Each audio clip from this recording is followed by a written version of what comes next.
farò un breve incipit di ringraziamenti e sottolineando anche il piacere e l'interesse che mi ha spinto a essere qui oggi. Per questo appunto ringrazio il De Carlo, Presidente appunto degli Ordini dei Psicologi del Veneto, per l'invito. Ringrazio Marisa Calbusera per aver caldeggiato la mia presenza qui, anche la collega Giuliana Grando, rispetto al fatto che parlare in una regione come quella del Veneto, dove c'è una lunga tradizione di trattamenti istituzionali di disturbi del comportamento alimentare, per me è molto importante. Mi fa davvero molto piacere poter dare il contributo dell'esperienza di Villa Miralago a questo tipo di trattamento, che è un trattamento abbastanza peculiare, nel senso, tutti voi sapete che la cura dei DCA, così come molte delle patologie in ambito della salute mentale, prevede diversi step, cioè quello ambulatoriale, il livello della semiresidenza de hospital, il ricovero per acuti, e c'è un punto che oggi sempre di più diventa abbastanza interessante, sempre di più è tirato in ballo nei percorsi di cura, che è quello della residenza, ed è un punto abbastanza dibattuto perché il trattamento residenziale dei disturbi del comportamento alimentare ha in sé delle peculiarità che non vanno in qualche modo sottaciute. Per quanto riguarda l'esperienza di Villa Miralago, che è una struttura appunto, come diceva Marisa, sita in provincia di Varese, sono due punti abbastanza peculiari che ci rendono un po' unici nel panorama nazionale. Il primo è che Villa Miralago è la struttura più grande residenziale presente sul territorio nazionale. Noi abbiamo la possibilità di ospitare 55 pazienti. All'interno abbiamo un nucleo pazienti minori che appunto consta di 15 posti letto, ed è questa una prima particolarità, perché gestire un gruppo pazienti così cospicuo, così numeroso, con questa particolarità dal punto di vista clinico, non è una cosa semplice. L'altro dato molto importante, questo in qualche modo incide ancora di più sulla clinica, è la durata di degenza media. Noi abbiamo la possibilità, essendo inquadrati come una struttura riabilitativa psichiatrica, di avere percorsi di cura riabilitativi in media che vanno dai 7 agli 8 mesi. Nell'area minori questa media si estende anche ai 12-14 mesi. Vi dico questo perché spesso nella cultura clinica della riabilitazione in ambito di CA il primo tema è la correzione dal punto di vista nutrizionale rispetto a delle condizioni di malnutrizione molto gravi. In residenza mediamente arrivano persone con gravissimi livelli di malnutrizione, con una forte compromissione, come dire, internistica. È la prima ansia dell'equipe, dei terapeuti che ospitano e offrono una cura, un'assistenza a questi soggetti, è di porre un'immediata risposta sul versante medico-nutrizionale. A volte magari anche a discapito degli aspetti un po' psicologici, che invece possono essere altrettanto importanti, ma questa è una scelta non tanto clinica quanto appunto inficiata molto spesso anche dagli aspetti organizzativi. Ebbene, noi abbiamo il lusso, alla luce della possibilità di poter avere degenze così protratte nel tempo, di adottare un tipo di approccio che sì si orienta a limitare gli effetti sintomatici sugli aspetti fisici corporei, ma sin da subito orienta il suo trattamento su un versante più, come diceva giustamente Marisa, relazionale, ma anche, direi, contemporaneamente intrapsichico, perché noi, lo dico subito, abbiamo un approccio analiticamente orientato, nel senso che la nostra esperienza terapeutica residenziale è un'esperienza che si fonda su un paradigma psicoanalitico. E qui subito faccio un'altra breve digressione rispetto al fatto che molto spesso si tende a dire la psicoanalisi sui DCA è un approccio obsoleto, è impensabile proporre un modello di trattamento curativo che si fondi sull'epistemologia della psicoanalisi, dell'inconscio. C'è un bellissimo testo scritto da una collega negli anni 70 a Parigi, Kestenberg, che vi consiglio di leggere perché è molto interessante, che si intitola La fame e il corpo, dove in modo molto onesto questa autrice dice nel suo primo capitolo: è vero, la psicoanalisi è un approccio che non funziona e non può essere applicato nella sua tradizionale applicazione dei disturbi del comportamento alimentare. È anche vero, ed è il tentativo che io oggi cercherò di condurre con voi, che la psicoanalisi in realtà può avere delle difficoltà nella sua applicazione tradizionale dal punto di vista clinico su questo tipo di sofferenza, ma è anche vero che la psicoanalisi, in particolar modo sui disturbi del comportamento alimentare, può dire qualcosa di interessante. Per cui noi analisti, che in qualche modo abbiamo questa particolare passione sui disturbi del comportamento alimentare, ci siamo confrontati con una difficoltà storica, ma questa difficoltà ci ha spinto in qualche modo a elaborare dei modelli di cura che forse oggi qualcosa di più interessante rispetto appunto ad approcci tradizionali riesce a dire. E inizio ed entro nel vivo della mia relazione cercando di stare davvero nei tempi con due affermazioni. La prima è di Louis Andréas Salomé, che in una lettera a Freud parla di questo tema del corpo, che è un punto interessante. Dice: un fatto squisitamente umano che l'uomo sia e insieme non sia il suo corpo, cioè che il suo corpo, nonostante tutto, sia una parte come ogni altra della realtà esterna. Il tema oggi, appunto nella presentazione del convegno, si è un po' detto della questione dell'immagine corporea, che è una questione che entra in modo più complesso nel rapporto che ogni essere umano ha col proprio corpo. E Salomé, in un dibattito con Freud, poneva questa questione. L'altra frase invece dice: il corpo può diventare uno solo a una condizione, quando ha consistenza di immagine. Questo è Jacques Lacan. Jacques Lacan inizia a entrare nel vivo della sua esperienza psicoanalitica da psichiatra proprio studiando la questione, l'importanza dell'immagine rispetto all'identità soggettiva. E questi sono due punti come incipit che vorrei condividere con voi, che saranno un po' la guida della mia relazione. Detto questo, perché parlare di anoressia, di disturbi del comportamento alimentare in un contesto come questo di specialisti è quanto mai importante? Perché i disturbi del comportamento alimentare e l'anoressia in particolar modo sono questioni cliniche abbastanza cogenti. Ci troviamo di fronte a situazioni dal punto di vista epidemiologico, dal punto di vista nosografico, dal punto di vista clinico, dal punto di vista anche dei trattamenti, molto complesse. Appunto, la prima questione è capire davvero quali sono gli indici epidemiologici di questo gruppo di patologia. Tutti quanti abbiamo l'impressione comune che ci sia un aumento enorme di incidenza e di prevalenza di questi disturbi. Gli studi, lo vedremo, non confermano questo dato. E già questo gap è interessante. C'è uno iato tra il real world clinico, che noi clinici viviamo appunto di questo accrescimento della domanda di cura, e tutta una fetta della ricerca epidemiologica che non sostiene questa impressione. Poi c'è il problema della diagnosi. Parliamo di anoressia, giustamente diceva Marisa, ma parliamo solo di anoressia o parliamo dello spettro dei disturbi del comportamento alimentare? Februm nel 2005 ipotizza questo modello del crossover diagnostico, fu un'intuizione molto importante che donò a tutti quanti noi, dove appunto è riuscito a dimostrare cose che noi vedevamo nell'arco temporale della cura, che un soggetto che esprime molto spesso, prevalentemente, dei sintomi di tipo restrittivo anoressico, può essere che nel corso del suo decorso della patologia esprima contemporaneamente o in alternativa o in sequenza sintomi o della sofferenza bulimica oppure da disturbo d'alimentazione incontrollato, e questo vuol dire qualcosa. Già questo è importante discutere, se la presenza del crossover diagnostico, su cui nessuno oggi pensa di poter confutare la sua esistenza, significhi qualcosa sul versante dell'inquadramento diagnostico. Parliamo di patologie singole, di sofferenze psicopatologiche cristallizzate, o c'è in qualche modo uno spettro da interrogare dal punto di vista sintomatico? Poi c'è il grosso tema delle comorbidità. Anche qui c'è, come dire, tutta una tradizione che si scontra con la realtà. Noi Villa Miralago, per essere la comunità dove trattiamo i DCA in comorbidità. Dal mio punto di vista questa è una cosa che ogni qualvolta sento dire mi fa sorridere. Io non credo che esista un disturbo del comportamento alimentare che non abbia in associazione un'altra sofferenza in area psicopatologica, e sfido chiunque in questa sala a confrontarsi su questo tema. I tassi di tutti gli studi di comorbidità, appunto, dei disturbi del comportamento alimentare tracciano che sull'area dei disturbi dell'umore dal 40 al 60% di pazienti affetti da anoressia o bulimia hanno anche diagnosticabile, secondo i criteri del DSM-5, un disturbo in contemporanea di altra natura sulla sfera dell'umore. Anche questo che ci dice che cosa sta a significare? È un problema nosografico oppure è un problema clinico? La sofferenza del comportamento alimentare è spia di qualcos'altro? È in associazione a qualcos'altro? È un epifenomeno di qual tipo di alterazioni dal punto di vista psicopatologico, neurochimico e quant'altro? L'ultima domanda, che è una domanda un po' scabrosa, che io mi pongo e che mi piace condividere con i colleghi: parliamo appunto di disturbi o di fenotipi comportamentali?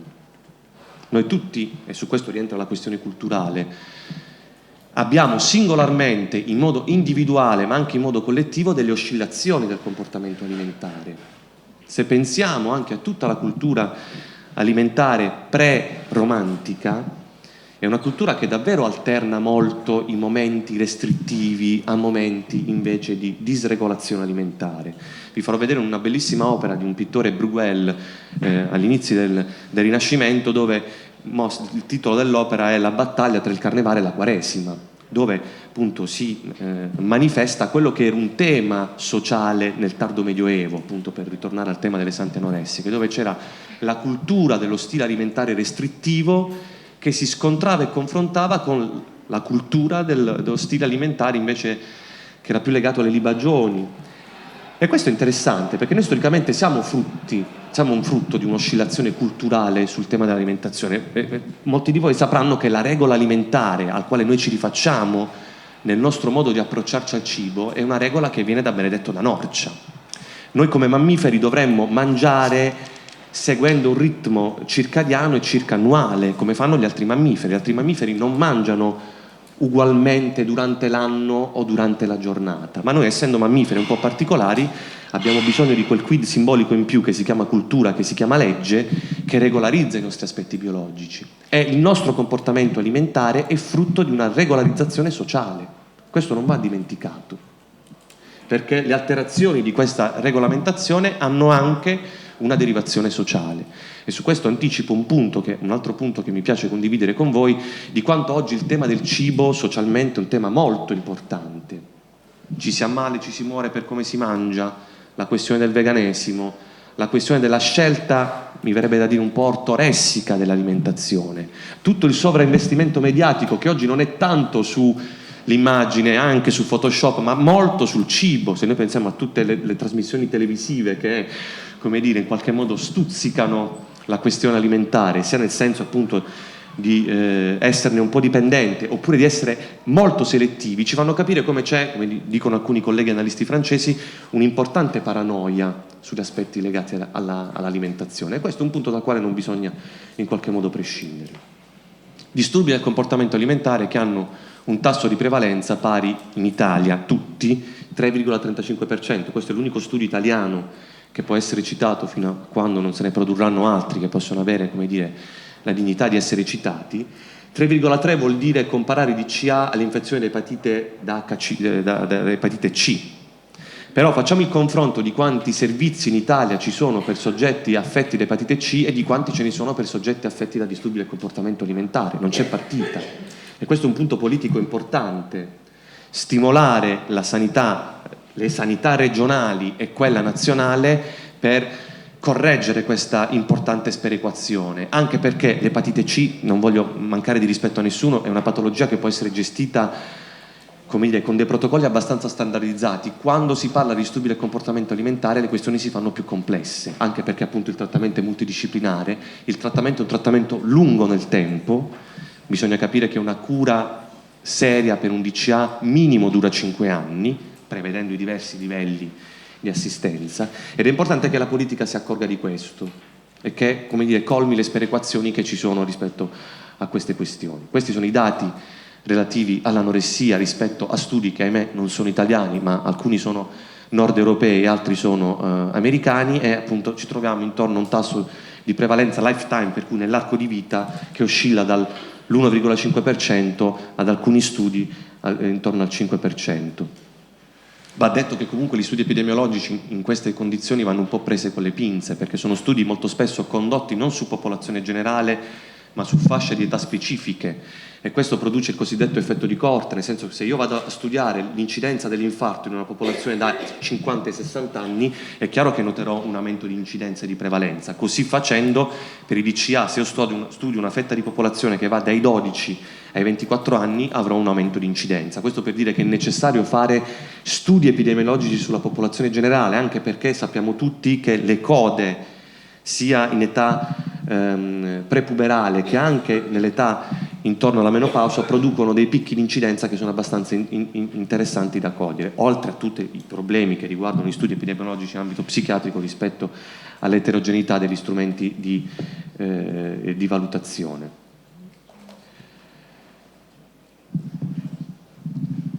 È una patologia l'anoressia o è una sofferenza che rientra in un quadro più complesso, che va in qualche modo organizzato dal punto di vista della sua terapeutica in modo altrettanto complesso. Per non fare lo psicanalista, come dire, ortodosso, mi aiuto in questa disquisizione proprio con le neuroscienze. C'è questo bellissimo lavoro pubblicato nel 2012, è una review dove sono stati presi diversi studi di neuroimaging sui disturbi del comportamento alimentare e sull'anoressia, dove si dimostra che in realtà tutti gli studi di neuroimaging mettono in correlazione il comportamento restrittivo col comportamento binge, per cui quello che sostiene le abbuffate, attraverso dei meccanismi di funzionamento neuronale che sono assolutamente identici. Tanto è vero, non solo sono identici, ma sono molto simili a altre forme di patologie, tipo il disturbo ossessivo compulsivo, tipo le dipendenze patologiche, tipo alcuni disturbi psicotici, che rientrano in quelle patologie che noi psichiatri chiamiamo corticostriatali, dove il collegamento tra corteccia frontale, cioè la parte più evolutiva, e quella un po' meno evoluta, cioè i nuclei della base, è in qualche modo alterato. Questo è importante capire perché quando noi trattiamo l'anoressia non trattiamo l'anoressia, e lo dice anche la scienza, ma trattiamo qualcosa che va molto al di là da questo punto di vista. Ci sono studi molto interessanti, sempre per appellarmi alla scienza, rispetto al fatto che la malnutrizione, questo perché appunto oggi è stato anche un po' accennato di quanto spesso i DCA vengono associati anche alle dipendenze patologiche, ci sono alcuni studi che lo dimostrano, soprattutto sul modello animale. Se noi prendiamo dei topini malnutriti e gli diamo un po' di zucchero, il release di dopamina, cioè la produzione e il rilascio di dopamina nel nucleo accumbens, che è una parte del cervello molto importante sui sistemi di apprendimento e di gratificazione, risponde enormemente, ed è la stessa tipica risposta che hanno i tossicodipendenti quando assumono la sostanza stupefacente. Malnutrizione, risposta cerebrale, anche questo è molto importante. Ma, e adesso vesto i panni dello psicoanalista Tranchant, Kafka ci dice, in un bellissimo racconto che vi consiglio di leggere, Il digiunatore, dice: non è che io ho scelto di non mangiare per un motivo particolare, perché non ho mai trovato nulla che mi piacesse. Ed è una frase candida, che il buon Kafka, che aveva problemi alimentari abbastanza dichiarati, molti di noi che abbiamo questa passione lo sanno, getta lì in questo racconto, dove appunto traccia le file di questo personaggio che digiunava attraendo la stima delle persone che andavano nel circo a vedere appunto la sua magrezza come fonte di spettacolo, e dice: io in realtà non faccio questo per guadagnare, non mangio perché non so cosa mi piace. Questo è un punto interessante, perché ci spinge partendo dall'epidemiologia e passando rispetto alle neuroscienze e alla psicopatologia a capire cos'è che nell'esperienza umana di ogni soggetto affetto da anoressia o da disturbo del comportamento alimentare non va. Bruguel lotta tra Quaresima e Carnevale, la cultura medievale, che è la cultura che ha strutturato il nostro comportamento alimentare. I barbari portano e ci insegnano a mangiare la carne, i romani ci insegnano a mangiare i foraggi. La nostra cultura alimentare è frutto di una lotta, la lotta appunto tra un comportamento compulsivo, binge, ridotto nel tempo ma sul versante della buffata, e un comportamento restrittivo, che era quello tipico adottato dalla cultura cristiana nel tardo medioevo rispetto alla Quaresima. In ambito analitico si tende a dire, così come accennava Marisa, che i disturbi del comportamento alimentare sono le cosiddette nuove forme sintomatiche, appunto rientrano in quelle categorie di psicodinamica e di rapporto del soggetto con l'inconscio un po' innovative. Questo è vero, ma non dobbiamo mai dimenticare, e io spesso insisto su questo, soprattutto quando mi trovo a parlare con i colleghi psicoanalisti, che in realtà l'anoressia è davvero un sintomo freudiano. E se voi prendete un pezzettino di uno dei più importanti scritti di Freud, che è Inibizione, sintomo, angoscia, lui spiega molto chiaramente cosa accade quando un soggetto decide di rifiutare il cibo. E non a caso Freud, e la prima psicoanalisi, utilizza il paradigma dell'allattamento come paradigma per mostrare molti degli aspetti inconsci e psicodinamici che un soggetto ha. Innanzitutto Freud dice, in Inibizione, sintomo, angoscia, che il sintomo è una soddisfazione metaforica di un qualcosa che non può essere soddisfatto. Nella fattispecie Freud parla di pulsione, non parleremo oggi di pulsione perché sennò prenderemmo una deriva troppo specifica, ma è importante che noi condividiamo l'intuizione freudiana rispetto a questo. Il sintomo c'è, e lui parla appunto del rifiuto del cibo, nel momento in cui ci deve essere una soddisfazione alternativa a qualcos'altro che non può essere soddisfatto. E poi dice un'altra cosa molto interessante Freud in questo passaggio, che il sintomo, oltre a dare una soddisfazione alternativa, ha un'altra funzione molto importante, cioè quella di modulare l'angoscia. Attraverso l'esperienza della sofferenza psichica, il soggetto, secondo Freud e secondo la psicoanalisi, si difende dal sintomo per antonomasia, che è un sintomo tra l'altro socialmente oggi molto diffuso, che si chiama angoscia. Qui non c'è nessuno studio di neuroimaging che può dimostrare che cos'è l'angoscia, ma è quella sensazione di inquietudine di cui la psicoanalisi ha ben potuto descrivere nell'arco della sua storia, la sua genesi e il suo valore.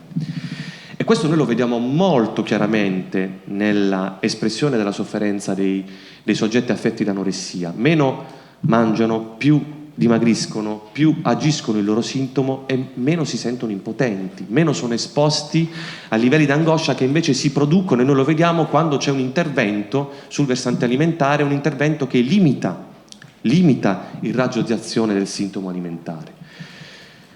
Ma quali sono gli aspetti interessanti della psicodinamica di un soggetto affetto da disturbi del comportamento alimentare, in particolar modo dell'anoressia? Il primo punto è l'idealizzazione del corpo. Qualsiasi soggetto anoressico che noi incroceremo nella nostra esistenza di clinici avrà questo aspetto. Loro sono disposti a toccare tutto, a barattare su tutto, a mediare su tutto, tranne sull'ipotesi di poter manipolare la loro immagine corporea, che è l'ideale al quale si aggrappano. Ed è proprio quel sintomo, direbbe Freud, che placa l'angoscia. Questo è un punto fondamentale, così come l'altro punto fondamentale è la derotizzazione del corpo. È un corpo idealizzato che smette di svolgere la sua funzione erotica. Non è un caso che l'anoressia, così come anche l'obesità, così come anche alcune forme di bulimia, hanno come prodotto fisico la cancellazione delle caratteristiche sessuali secondarie. È vero che alcuni soggetti bulimici anoressici hanno dei comportamenti sessuali promiscui, ma sono più sul versante della compulsività che non sul versante dell'erotizzazione. Questo è importante chiarirlo. Un soggetto che ha un disturbo del comportamento alimentare e che ha in particolar modo l'anoressia è un soggetto deerotizzato, cancella la possibilità di erotizzazione del proprio corpo e di erotizzazione ovviamente nel rapporto con l'altro. L'altro punto fondamentale che noi clinici, è un po' il nostro punto forte, perché è una questione importante, che questi soggetti hanno una negazione megalomanica della morte. Possiamo ogni qualvolta dire al soggetto con 11 di BMI che sta per morire di arresto cardiaco da un momento all'altro, ma questa cosa è assolutamente refrattaria. L'anoressica non sa, non coglie, non esperisce la possibilità di poter morire, pur avendo la frequenza cardiaca a 30, non riuscendo a camminare, o avendo tutta una serie di incidenti dal punto di vista fisico. Per lei il tema della morte è un tema che non esiste, questo è importante. Altro punto, sono tutti soggetti assolutamente ipercontrollanti e iperperformativi. La questione dell'idealizzazione delle loro performance è una questione importante. Ultimi due punti, che molto spesso dal punto di vista dinamico questi sono soggetti che tra l'introiettare, che è un processo di conoscenza del mondo che la psicoanalisi ha molto studiato, e la proiezione, cioè il proiettare all'esterno tutta una serie di questioni intrapsichiche, questi soggetti fanno prevalere la proiezione. Sono soggetti che hanno un po' la tendenza a essere paranoici, a paranoicizzarsi. E questo è molto importante anche dal punto di vista clinico, soprattutto per la posizione che l'equipe terapeutica deve avere dal punto di vista clinico. Così come non va sottovalutato tutta la presenza degli aspetti perversi. L'autolesionismo, l'esposizione della magrezza estrema, sono tutti comportamenti che questi soggetti attuano con uno scopo psicodinamico perverso, cioè di colpire, di ferire, di annientare e di produrre la morte nell'altro. Se voi pensate alla dinamica genitoriale e familiare che l'anoressia produce all'interno della famiglia, è una dinamica perversa, dove il figlio o la figlia osanna la sua magrezza, la ostenta il suo potere di rifiuto del corpo con l'obiettivo di colpire la famiglia, la madre, il papà, i clinici, i terapeuti e quant'altro. Qual è il punto? Il punto è che dal punto di vista analitico è mettere il soggetto nelle condizioni, di trovare un ulteriore soddisfacimento alternativo al sintomo. Il punto è che va trattata l'angoscia di fondo, ma non ortopedizzando in modo assolutamente tout court, cortocircuitante e in qualche modo avulso da tutto il contesto socio-relazionale intrapsichico del soggetto, la questione alimentare.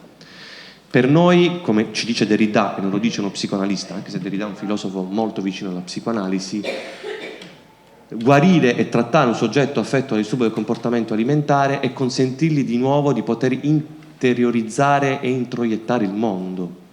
Perché Derrida dice: mangiare è metonimia dell'introiezione, e se io non mangio, quello che rifiuto non è solo il cibo, ma rifiuto il mondo, rifiuto l'altro, rifiuto la relazione. permettere a un soggetto di tornare a stare nella vita riconoscendo e fenomenologicamente entrando nella possibilità di conoscere la vita, vuol dire permettere di mangiare la vita, di trovare soddisfazione non solo attraverso il cibo, sia nel rifiuto o che nella dipendenza, ma attraverso le relazioni, attraverso le gratificazioni, attraverso la possibilità di sostenere un rapporto sociale, lavorativo, individuale, relazionale, familiare che non sia più vissuto come traumatico, ma che sia vissuto ed esperito come possibile. E ovviamente questo deve essere sperimentato in un contesto dove l'equipe, i terapeuti, il terapeuta, io dico sempre, deve essere mangiato dal soggetto che ha un disturbo del comportamento alimentare. Io quando parlo con la mia equipe dico sempre, noi impariamo ad essere appetibili per questi soggetti, che è proprio l'ipotesi deridiana. Siamo nelle condizioni transferali, relazionali e terapeutiche di offrire la possibilità di tornare in relazione a questi soggetti che hanno spesso vissuto traumi, abbandoni, delusioni, bullismo, giudizio, sono traumatizzati dal punto di vista relazionale. Il punto è che al di là della tecnica terapeutica classica, che sia cognitivista, che sia analista, che sia sistemico-relazionale, dal nostro punto di vista l'esperienza è proprio questo, e il valore della comunità riabilitativa ha un valore terapeutico intrinseco. Il fatto di immettere ecologicamente un soggetto chiuso nella sua attività masturbatoria sintomatica attraverso il digiuno in un sistema di relazioni. E questo ha un valore assolutamente terapeutico. Appunto, trattare il sintomo in relazione all'angoscia e non come un evento psicopatologico singolo, ma cosa c'è nella vita di quel soggetto che lo rende in preda di un'impotenza drammatica che lo spingerebbe alla morte. Qual è la posizione che le equipe terapeuti devono avere rispetto al modo che il soggetto ha di vivere l'angoscia soggettiva? Qual è il tipo di relazione, utilizzando un termine analitico, transferale che l'equipe deve attivare con questi soggetti? E quali sono gli obiettivi che una cura si deve proporre? La normalizzazione del peso, la riduzione dei comportamenti performanti, la riduzione dell'autolesionismo? Sì, ma dal nostro punto di vista come effetto di una cura, non come causa e come obiettivo ultimo, come effetto. Noi quando vediamo un soggetto che migliora gli aspetti nutrizionali senza che ci sia una logica rispetto a quello che stiamo facendo dal punto di vista terapeutico, noi ci insospettiamo. Per noi la correzione del comportamento è una conseguenza e quando non lo è c'è qualcosa che non va. Mediamente c'è qualcosa che non va. L'approccio integrato è un approccio che punta per noi alla costruzione del rapporto terapeutico e che attraverso la costruzione del rapporto terapeutico spinge al rapporto con gli altri all'interno della comunità. Questo è un filmato che evito di dire. Questi sono un po' 2 minuti delle diapositive dove mostrano un po' gli indici di funzionamento di Villa Miralago, dove c'è un miglioramento sia sul versante nutrizionale in 6 mesi di trattamento, su alcuni indici che vengono valutati con la bioimpedenziometria, che è un esame che appunto valuta la composizione corporea. Questo è un nostro studio pubblicato in pubblicazione su una rivista di nutrizione dove sostiene anche dal punto di vista scientifico come in realtà nei soggetti anoressici il miglioramento nutrizionale non corrisponde a un BMI classico di normopeso, ma la correzione dell'aspetto nutrizionale metabolico avviene a BMI più bassi. Questo per dire che appunto un soggetto anoressico anche dal punto di vista fisico non ha bisogno, come dire, di puntare a una correzione fisica e nutrizionale molto rigida.